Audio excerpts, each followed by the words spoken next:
Hoje nós estamos recebendo aqui Lucy Previato, ela é especialista em psicologia hospitalar e o psicológico é importantíssimo para ajudar a impulsionar a cura, né?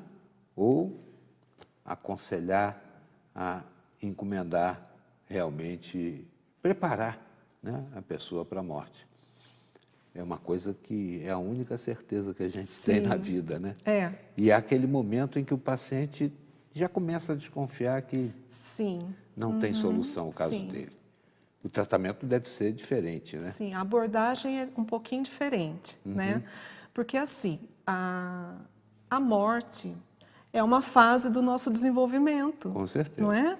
Então, a gente nasce, a gente é o quê? Bebê, depois vem a primeira infância, a segunda infância, assim sucessivamente.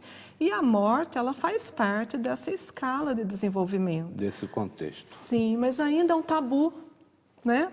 Pelo menos na nossa cultura, é um tabu. Então, essa abordagem com o paciente que não tem recurso de cura, né, que é o paciente terminal, ela é um pouquinho diferente, sim. Agora, a doença, de modo geral, ela faz com que a pessoa ela fique muito focada no próprio corpo, né? Então, a doença ela leva o sujeito a uma introspecção. Então, quando ela evolui para uma situação sem volta, né, de um estado terminal, muitas vezes o paciente ele já pressente isso, ele fica mais pensativo às vezes, né? Ou ele quer tomar algumas providências. Tomar cuidado com os familiares que vão ficar, né? Isso, preocupa-se com as pessoas que vão ficar, ou tem algum assunto pendente com alguém que ele quer esclarecer. Retomar. Isso, e a gente precisa respeitar. A gente precisa ter o feeling de perceber que ele precisa desse momento. E, às vezes, não só o familiar, como a própria equipe que está ali atendendo aquela pessoa começa a ficar ansiosa de ver esse isolamento, né? A pessoa começa a ficar um pouco mais isolada, né? Eu queria que você falasse para o pessoal de casa ali, né? Como é que deve ser também a abordagem da família, né? Sim. Porque às vezes o sujeito já chega lá e fica um negócio que desconcerta mais ainda. Eu acho que prejudica mais ainda aquele que está nessa situação. Isso. Então, assim, a família que tem um familiar, né, tem um parente numa situação um pouco mais crítica de saúde e esteja hospitalizado, se precisar chorar, a gente orienta que faça isso longe da pessoa. A pessoa está ali, ela precisa de apoio, ela precisa de uma palavra positiva, ela precisa ser ouvida principalmente.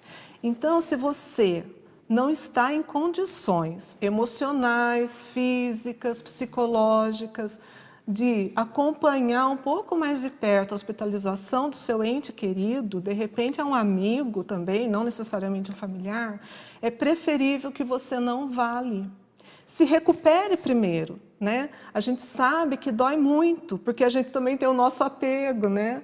Mas a pessoa que está ali naquela dor, e muitas vezes até já se preparando para uma despedida maior, ela não precisa de alguém estando ali na beira do leito dela, desesperada, porque isso vai desestabilizar mais ainda aquela pessoa.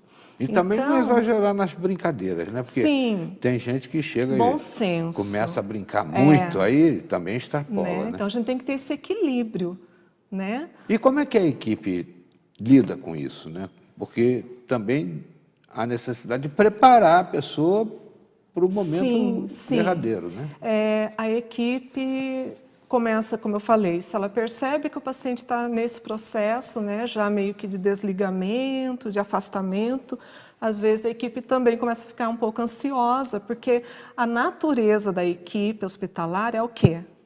Humana. Humana, e a gente quer socorrer, né? A gente quer aliviar aquele sofrimento, a gente quer tirar a pessoa daquele sofrimento, já é uma coisa instintual, então a gente tem esse instinto de tirar. Quer dizer que a equipe também sofre, né? Sim. Quem sofre mais, o paciente ou a equipe? Olha, depende do preparo de cada um, porque nós temos basicamente duas posturas, né, que a gente vê no hospital. Uma é a postura biófila e a outra é a necrófila, né? Então, a postura biófila é aquela que lembra o quê? Vida. Né? E para isso também você não precisa estar internado, às vezes já é uma característica de personalidade da pessoa, né? Tem pessoas que têm uma postura positiva já diante da vida, então ela, até na morte, na doença, ela lida com isso de uma forma biófila, de vida. O contrário é verdadeiro, né? Então tem pessoas que às vezes um simples resfriado ela deprime, ou ela fica muito irritada, ou ela já não quer fazer mais nada, ela já tem essa tendência mórbida, digamos assim. Lembra aquele desenho daquele leão da montanha com aquela hiena, o hard, har, né? Isso. Oh dia, oh azar. Tem gente que é assim, terrível, né? Isso. E o hospital vai potencializar isso. Né? Você falou que esse ramo, né, da psicologia, essa psicologia hospitalar, Sim. não é coisa antiga, né? Tem uma certa... É um pouquinho jovem. Um pouquinho jovem. E você nota que houve avanço nesse tipo de abordagem, nessa situação? Tem sido benéfico o resultado final? Olha, sim, né? Existem mais profissionais se interessando pela área, né? É uma área que nem sempre, por exemplo, tem um concurso para ela, né? Mas os hospitais estão mais conscientes da importância da presença de um psicólogo hospitalar, né? A psicologia hospitalar, ela tem um pouco de psicologia clínica, um pouco não, tem bastante, né? De psicologia da saúde, de psicologia institucional.